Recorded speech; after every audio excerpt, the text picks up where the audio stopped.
আলামিন এই ব্যস্ততার ভিতরে যে আমাদেরকে জান্নাতে বাগানে বসার মতন তৌফিক দান করেছেন, এই জন্য মহান আল্লাহর দরবারে শুকরিয়া তান বলি আলহামদুলিল্লাহ। আল্লাহ রব্বুল আলামিন তাহার কোরআনের ভিতরে অসংখ্য অগণিত আয়াতের ভিতরে আল্লাহ রব্বুল আলামিন অত্রই আয়াতটিকে নিয়ে এসেছেন যে আল্লাহ রব্বুল আলামিন এর দাসত্বের পরে ইবাদতের পরে আল্লাহ রব্বুল আলামিন মাতা পিতার কথা বলেছেন। ভূমিকা ছাড়াই আল্লাহ রাসূলের হাদিস থেকে দুইটা তিনটা হাদিসের অর্থ বলবো।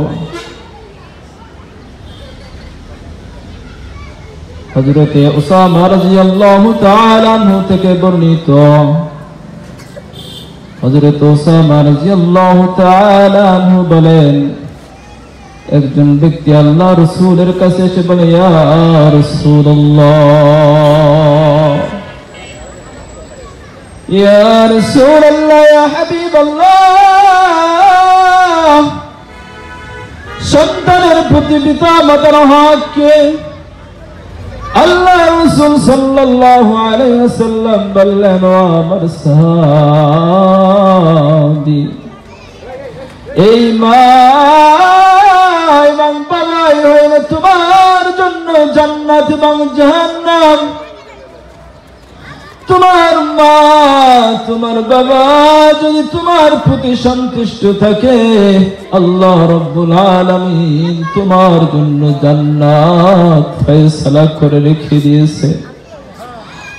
আর এই মা বাবা যদি অসন্তুষ্ট থাকে, মৃত্যুর সময় যদি মা বাবা তোমার প্রতি রাগ থাকে, তাহলে তোমাকে জাহান্নামে নিয়ে যাওয়ার জন্য এতই এই বাবা মাই যথেষ্ট।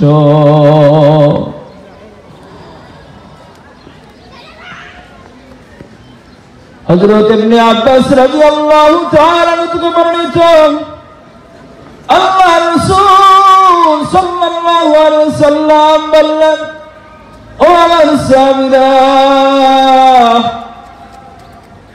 তোমরা যে তার মা বাবার দিকে রহমতের দৃষ্টিতে তাকাবে, আল্লাহ রাব্বুল আলামিন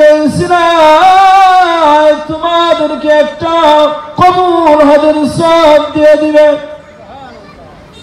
রাসূল সাল্লাল্লাহু আলাইহি ওয়াসাল্লাম কে সাহাবীরা প্রশ্ন করল, ইয়া রাসূলুল্লাহ, ইয়া হাবিবাল্লাহ, যদি কোন ব্যক্তি একবার দুইবার 100 বার তাকায়, আল্লাহ রাসূল বললেন, ও আমার সাহাবী, 100 বার তাকাইলো, আল্লাহ রাব্বুল আলামিন তোমাকে 100 হজের সওয়াব তোমার আমলনামায় দিয়ে দিবে। সুবহানাল্লাহ।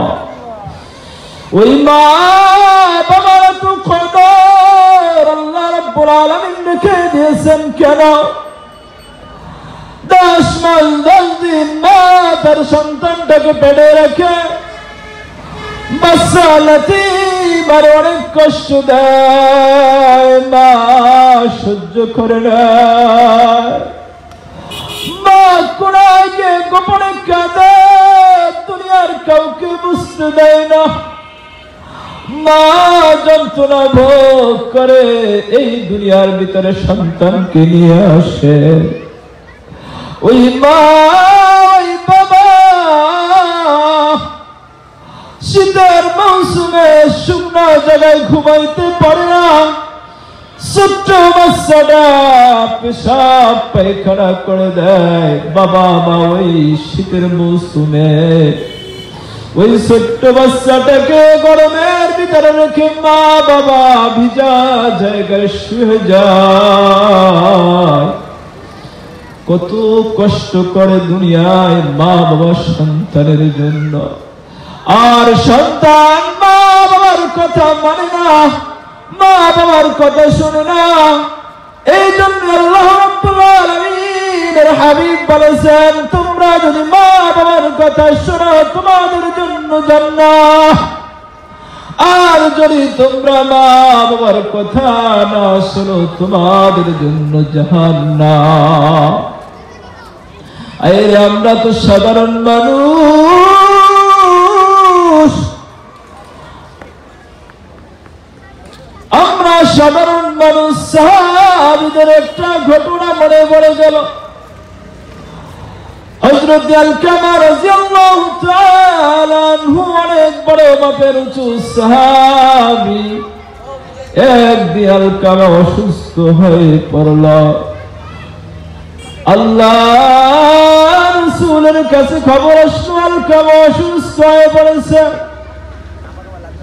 আলকামা যখন অসুস্থ হয়ে পড়ল, তাহাকে কালিমার তালকিন দেওয়া শুরু করল।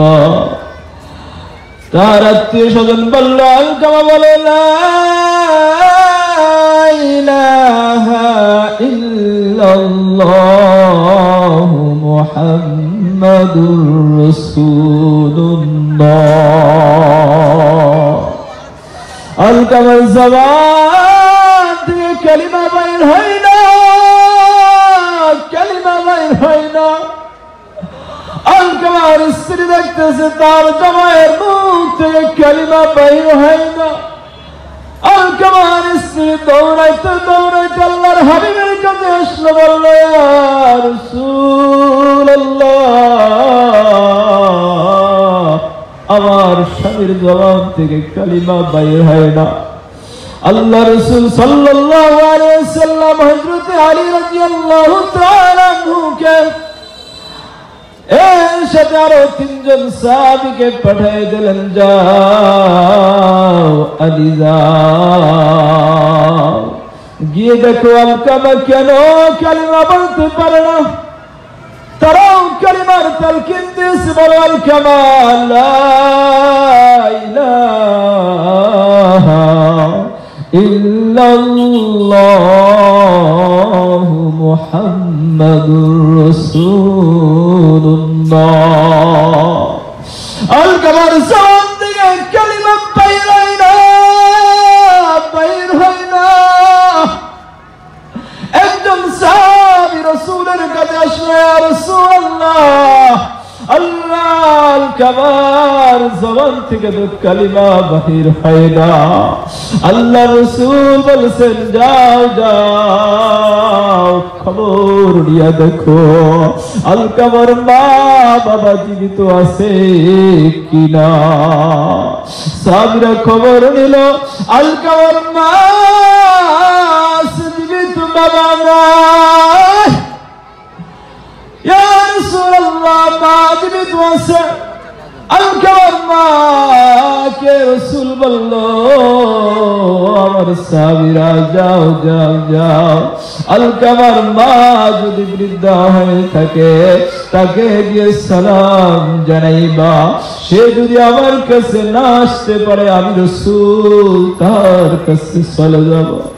আলকামার মাকে খবর দেওয়া হলো। আলকামার মা রাসূল বলছেন, তোমার যদি শক্তি থেকে থাকে রাসূল তাহার দরবারে তোমাকে দেখা করতে বলেছে, অন্যথায় রাসূল নিজে তোমার কাছে চলে আসবে। আলকামার মা বলল, আমার মাতা পিতা রাসূলের জন্য কুরবান হয়ে যাক, আমি যতই অসুস্থ থাকি না কেন আমি আল্লাহ রাসূলের কাছে যাব। কথার মতো কাজ। আলকামার মা রাসূলের কাছে দরবারে চলে গেছে, বলল, ইয়া রাসূলুল্লাহ, ইয়া হাবিবাল্লাহ, ইয়া আলকামার আম্মা। আল্লাহ রাসূল তার মায়ের চেহারা দিয়ে চায়, বলল, মা,